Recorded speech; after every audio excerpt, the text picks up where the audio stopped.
Good morning, শুভ সকাল বন্ধুরা। তো কেমন আছো সবাই? আশা করি খুব ভালো আছো। তো আমার নতুন ব্লগে তোমাদের সবাইকে স্বাগত। তো দেখো, সকালবেলা উঠে পড়েছে, তো সবাই ঘুম থেকে উঠে পড়েছে। তো রুদ্রিক আর ওর বাবা একটু ঘুম থেকে একটু দেরি হয়, সেই জন্য আমার বিছানাটা তুলতেও একটু দেরি হয়ে যায়। তো দেখো, বিছানায় আজকে অনেক কাজ অনেক কাজ বাড়িয়ে দিয়েছে ছেলে, সেই জন্য আমাকে বিছানাটা পুরোটা তুলে নিতে হচ্ছে।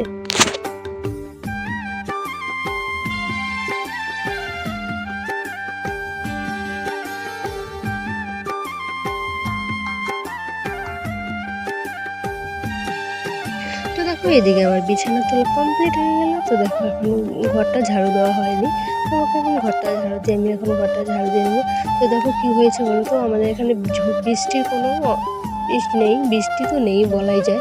তো দেখো, বৃষ্টি না থাকার কারণে ঘর বাড়ি সব ধুলোয় ভরে গেছে, সব শুকিয়ে গেছে। দেখো, প্রত্যেক বছর কিন্তু আমি বিয়ে হওয়ার পর এখনও দেখিনি যে ঘর বাড়ি শুকোয়।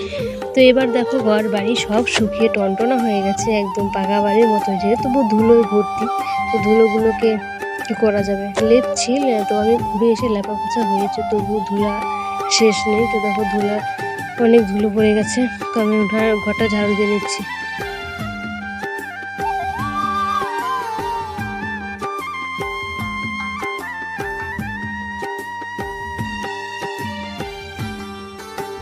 তো দেখো, এদিকে রান্নার জন্য সবজি আমি কাটছি। তো দেখো, সকালবেলা আমার শাশুড়ি মা তো তনু সবজি পেঁপে আর আলু কেটেছে, তো কেটে ভাপিয়ে রেখে দিয়েছে। তো আমি একটু সয়াবিন দিয়ে বানাবো। আর এটা হচ্ছে বটবড়ি, বটবড়িটা অনেক কদিন হয়ে এনেছে, শুকিয়ে গেছে, সেই জন্য আমি ভাবলাম যে বটবড়িটাই কেটে নিই, এটা কেটেই রান্না করি আর কি।